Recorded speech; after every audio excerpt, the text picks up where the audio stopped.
गरीब साध साध सब नेक हैं, आप अपनी ठोरे। जो सतलोक ले जावेंगे वो साधु कोई और।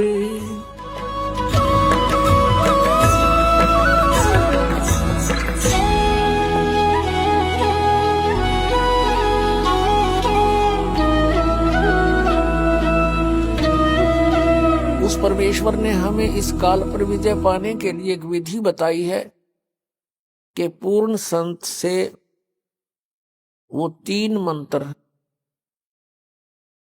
यानी एक ओम तत्सत और प्रथम जो आपको दिए जाते हैं वो 7 मंत्र, इन सभी का सहयोग हमने लेना होगा इस काल के जाल से निकलने के लिए। इनके अतिरिक्त हम कोई भी साधना करते हैं, किसी भी मंत्र का जाप करते हैं, वो यूजलेस है। श्रीमद् भगवत गीता अध्याय नंबर 16 के श्लोक नंबर 23 में कहा कि अर्जुन, शास्त्र विधि को त्याग कर जो मनमाना आचरण करते हैं यानी मनमानी पूजाएं करते हैं, उनको न तो सुख होता है, न उनकी कोई गति होती है और न ही कोई सिद्धि को प्राप्त होती है, अर्थात व्यर्थ। फिर श्लोक 24 में तुरंत कहा कि इससे तेरे लिए अर्जुन शास्त्र ही प्रमाण है। कर्तव्य और अकर्तव्य की व्यवस्था में शास्त्र ही प्रमाण है, अर्थात जो सदग्रंथों में लिखा है उसी तरह कीजिए, किसी के लोक वेद पर आधारित मत होइए। श्रीमद् भगवत गीता अध्याय नंबर 2 के और श्लोक नंबर 53 में कहा कि अर्जुन, कि जिस समय तेरी बुद्धि नाना प्रकार के भ्रमित करने वाले वचनों से हटकर एक परमेश्वर के तत्व ज्ञान पर आधारित हो जाएगी, तब तो तू योग को प्राप्त होगा, अर्थात तब तेरी भक्ति प्रारंभ होगी। अन्यथा तुझे कोई भ्रमित कर देगा, रास्ते से डगमग कर देगा, तो तू सफल नहीं हो सकता। श्रीमद् भगवत गीता में 3 परमात्माओं की महिमा है, क्षर पुरुष, अक्षर पुरुष और परम अक्षर पुरुष, और तीनों गुणों की पूजा का निषेध बताया है। 7वें अध्याय के 12 से लेकर 15 श्लोक में श्रीमद् भगवत गीता में कहा कि तीनों गुण, रजगुण ब्रह्मा, सतगुण विष्णु, तमगुण शिव जी की पूजा, अर्थात ये त्रिगुणमयी माया के ऊपर जिनकी बुद्धि सेट हो चुकी है, इनसे अतिरिक्त किसी की पूजा नहीं, साधना नहीं करते, उनके विषय में कहा 15वें श्लोक में 7वें अध्याय के में कि वो त्रिगुणमयी माया के द्वारा जिनका ज्ञान हरा जा चुका है, यानी ब्रह्मा विष्णु महेश से मिलने वाली अस्थायी सुविधाओं के ऊपर जो आधारित हो चुके हैं, वो अन्य किसी की पूजा नहीं करते।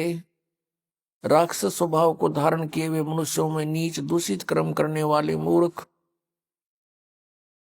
गीता ज्ञानदाता ब्रह्म कहता है वो मेरी पूजा भी नहीं करते। 3 पुरुष, क्षर पुरुष, अक्षर पुरुष और परम अक्षर पुरुष, इन तीनों की साधना करने से हम पूर्ण मोक्ष प्राप्त होंगे, जन्म मृत्यु के रोग से छूट सकेंगे। उसके लिए साधन क्या है, कौन सा तरीका है? श्रीमद् भगवत गीता अध्याय नंबर 8 के श्लोक नंबर 13 में गीता ज्ञानदाता कहता है, ओम इति एकाक्षरम ब्रह्म व्यवहारन माम अनुसमरन ये प्रयाति तजम देहम स याति परमाम गतिम। मुझ ब्रह्म का केवल एक ओम मंत्र है, नथिंग एल्स, एक ओम अक्षर है मुझ ब्रह्म का, उच्चारण करके सिमरण करता हुआ यह प्रयाति तजम देहम, जो शरीर छोड़कर जाता है, अर्थात अंतिम श्वास तक ओम का जो जाप करता हुआ जाता है, स याति परमाम गतिम, वह परम गति को प्राप्त होता है। कौन सी परम गति को? जो ओम से होने वाली है। ओम के जाप से, ये ब्रह्म का जाप है, सरपुरुष का जाप है। इससे क्या प्राप्ति होगी, क्या उपलब्धि होगी? कि ब्रह्मलोक प्राप्ति होगी। गीता जी अध्याय नंबर 8 के श्लोक नंबर 16 में कहा कि ब्रह्मलोक पर्यंत भी सभी पुनरावर्ती के अंदर है, वहां गए हुए प्राणी भी जन्म मृत्यु में आते हैं। ये पूर्ण मोक्ष नहीं है, और जब तक पूर्ण मोक्ष नहीं होगा तब तक जीव को परम शांति नहीं हो सकती। जैसे गीता अध्याय नंबर 8 के श्लोक नंबर 16 में इन अनुवादकर्ताओं ने यहां गड़बड़ी कर रखी है। इसमें लिखा है कि उनका अनुवाद ये है कि ब्रह्मलोक पर्यंत सभी पुनरावृत्ति में है अर्जुन, अर्थात ब्रह्मलोक में जाकर भी वापस आते हैं।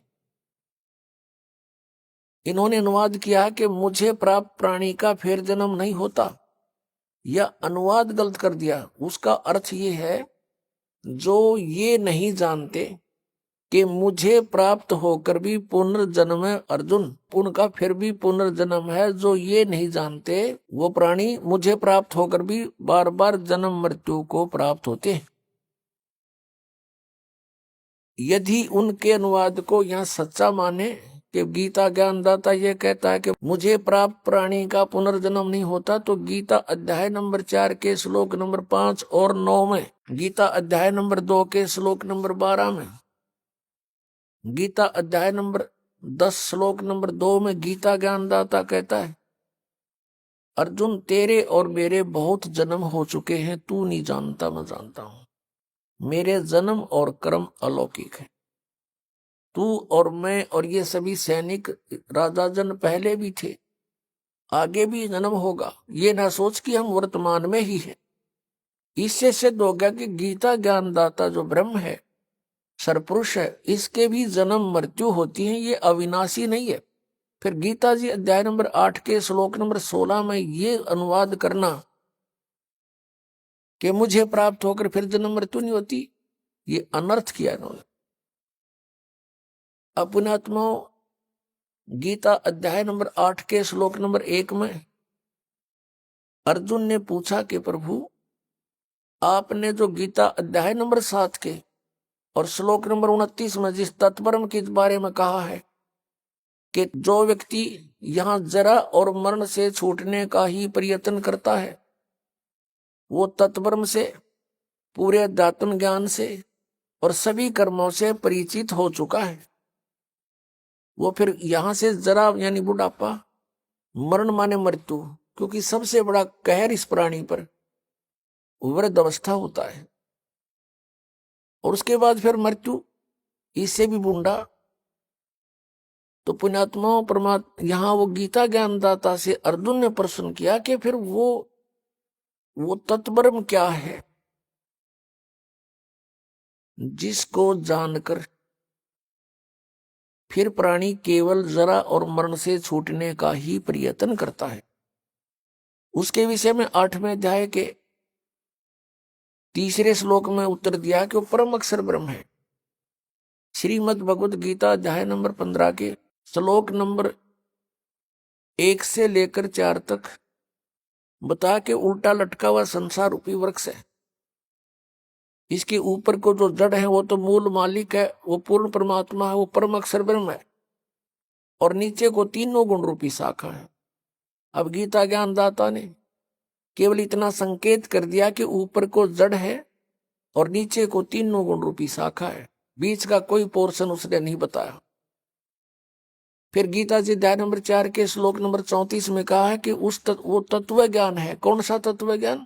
जो गीता जी अध्याय नंबर 4 के श्लोक नंबर 32 में गीता ज्ञानदाता कह रहा है कि पूर्ण परमात्मा ने, परम अक्षर ब्रह्म ने, ब्रह्मणे मुखे, यहां भी गीता अनुवादकर्ताओं ने अनर्थ किया है।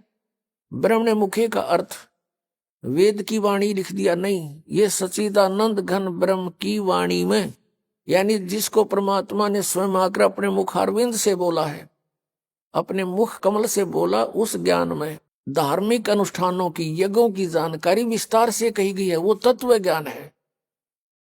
चौथे अध्याय के 34वें श्लोक में कहा कि उस तत्व ज्ञान को जो परमेश्वर ने स्वयं आकर बोला हुआ है, उसकी वाणी में लिपिबद्ध होता है, उस ज्ञान को तू तत्वदर्शी संतों के पास जाकर समझ।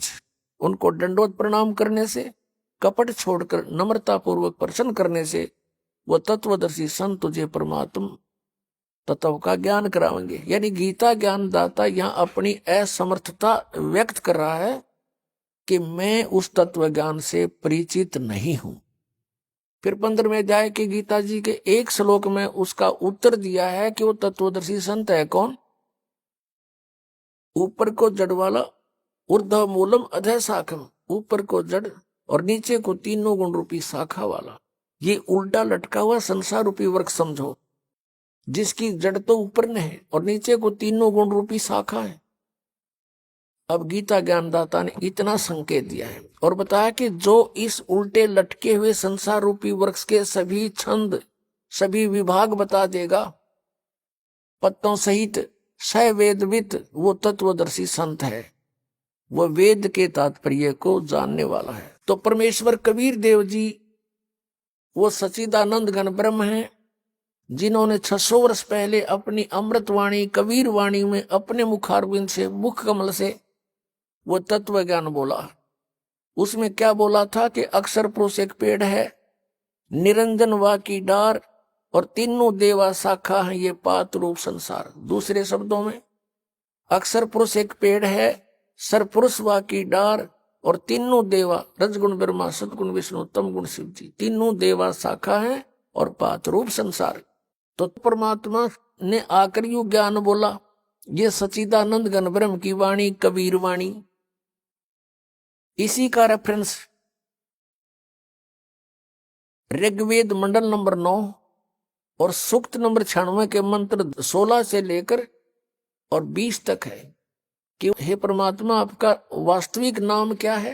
16वें मंत्र में प्रश्न है, उत्तर दिया 17वें मंत्र में कि वो कबीर साहब, कबीर परमेश्वर है और कबीर वाणी के द्वारा वो अपने ज्ञान को लोकोक्तियों के माध्यम से उच्चारण करके बोलता है, जिस कारण से वो एक प्रसिद्ध कवि भी कहलाता है, लेकिन वो होता है परमात्मा। और फिर 18वें मंत्र में कहा कि वो तीसरे मुक्ति धाम में रहता है, सतलोक में रहता है, वहां से गति करके आता है। गीता जी अध्याय नंबर 15 के श्लोक नंबर 4 में कहा है कि जब तत्वदर्शी संत आपको मिल जावे, उसके पश्चात परमेश्वर के उस परम पद की खोज करनी चाहिए, जहां जाने के बाद साधक फिर कभी लौटकर संसार में नहीं आता। और जिस परमेश्वर ने सारे ब्रह्मांडों की यानी संसार रूपी वृक्ष की रचना की है, और मैं भी उसी की शरण में हूं, केवल उसी की भक्ति करनी चाहिए। अनन्य मंत्र श्रीमद् भगवत गीता अध्याय नंबर 18 के श्लोक नंबर 62 में कहा कि अर्जुन, तू सर्व भाव से उस परमेश्वर की शरण में जा, उसकी कृपा से तू परम शांति को और सनातन परम धाम को प्राप्त होगा, शाश्वतम स्थानम। अब इससे सिद्ध हो गया कि गीता ज्ञान दाता श्री कृष्ण जी में प्रवेश करके ब्रह्म बोल रहा है, और ये भी नाशवान। इसका मंत्र जो ओम नाम है, इस केवल इसकी साधना करने से जो प्राप्ति होगी वो भी यूजलेस, क्योंकि ये सरपुरुष है, नाशवान है। अध्याय नंबर 15 के श्लोक नंबर 16 और 17 में 3 प्रभु बताए, सरपुरुष, अक्षर पुरुष और परम अक्षर पुरुष। परम अक्षर ब्रह्म जो 8वें अध्याय के मंत्र 1 का उत्तर 8वें अध्याय के 3रे श्लोक में दिया गीता ज्ञानदाता ने कि वो परम अक्षर ब्रह्म है। तो गीता जी अध्याय नंबर 15 के श्लोक नंबर 16 में 2 पुरुष, सरपुरुष और अक्षर पुरुष की जानकारी है। सरपुरुष है ये ब्रह्म है, जो निरंजन काल है, 21 ब्रह्मांड का स्वामी है, इसका ओम नाम है। फिर अक्षर पुरुष ये 7 संख ब्रह्मांड का स्वामी है। और इसका गीता जी अध्याय नंबर 17 के श्लोक नंबर 23 में जो ओम तत्सत 3 मंत्र कहे हैं, उसमें से इसका ये तत् मंत्र है, ये सांकेतिक है। ओम और तत् मिलके यह 2 अक्षर का सतनाम बनता है। और तीसरा जो सत्य है वो सारनाम की तरफ संकेत है। ये तत् भी कोड वर्ड है और सत भी कोड वर्ड है, क्योंकि गीता ज्ञानदाता ने ऑप्शन छोड़ दिया है कि मैं नहीं जानता उस परमात्मा के पाने की विधि, तत्वदर्शी संत बताओगा। अब जो प्रसंग चल रहा है कि शास्त्र विधि को त्याग है, जो मनमाना आचरण करते हैं उनको कोई लाभ नहीं होता। गीता जी अध्याय नंबर 16 के श्लोक नंबर 23 में और 24 में स्पष्ट कर दिया कि इससे तेरे लिए कर्तव्य और अकर्तव्य की व्यवस्था में सदग्रंथ ही प्रमाण है, किसी के लोक वेद पर विश्वास मत करना। तो यहां जो गीता जी अध्याय नंबर 15 के श्लोक नंबर 16 में कहा है कि सरपुरुष और अक्षर पुरुष ये 2 प्रभु हैं, 2 पुरुष हैं। और इनके तथा इनके अंतर्गत जितने प्राणी इनके ये सब नाशवान है। जीवात्मा किसी की नहीं मरती, वो तो कुत्ते को देखी भी नहीं मरती। 15वें अध्याय के 17वें श्लोक में तुरंत कहा कि उत्तम पुरुष है तू अन्य परमात्मा इति उदाहरते है। ये लोक तरम आविश्य विवर्ती अवैश्वर। 8वें अध्याय के प्रथम मंत्र का उत्तर जो तीसरे में दिया है 8वें अध्याय के में, वो परम अक्षर ब्रह्म है, वो गीता ज्ञानदाता से अन्य है और सुप्रीम पावर है। यहां गीता अध्याय नंबर 15 के श्लोक नंबर 17 में उसी की तरफ संकेत है कि उत्तम पुरुष है तू अन्य परमात्मा इति उदाहरते। और उसको भगवान कहते हैं। और वही तीनों लोकों में सबका प्रवेश करके सबका धारण पोषण करता, वो है वास्तव में अविनाशी परमात्मा। तो यहां जैसे संसार रूपी वृक्ष के जड़ से मूल से पूरे पेड़ को आहार प्राप्त होता है, तो सबका धारण पोषण करने वाला कौन हुआ? जड़ हुआ, मूल हुआ। और वो मूल कौन है? वो परम अक्षर ब्रह्म है, वो परम देव पुरुष है। तो वो सबका तीनों लोकों में प्रवेश करके सबका धारण पोषण करता है वो परमात्मा। कौन? परम अक्षर ब्रह्म। अब हमने ये साधना देखनी है कि किस साधना से हम जन्म और मृत्यु के रोग से मुक्त होंगे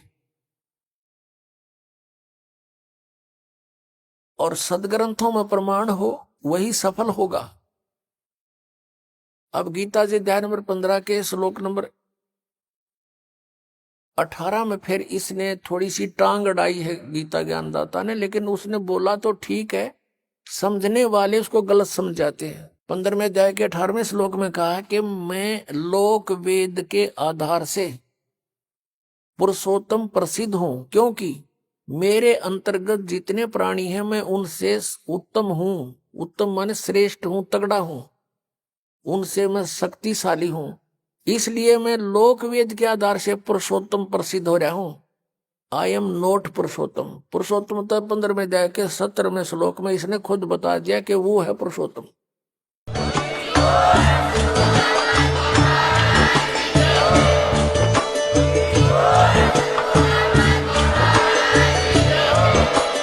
आप सुन रहे थे जगत गुरु तत्वदर्शी संत रामपाल जी महाराज जी के मंगल प्रवचन। अधिक जानकारी के लिए विजिट कीजिए हमारी वेबसाइट www.jagatgururampalji.org। संत रामपाल जी महाराज जी के शुभ आशीर्वाद से पूरे विश्व भर में 500 से भी ज्यादा नाम दीक्षा केंद्र हैं, जिन पर संत रामपाल जी महाराज जी द्वारा ऑनलाइन निशुल्क नाम दीक्षा दी जा रही है। अपने नजदीकी नाम दीक्षा केंद्र का पता करने के लिए संपर्क करें 8222880541।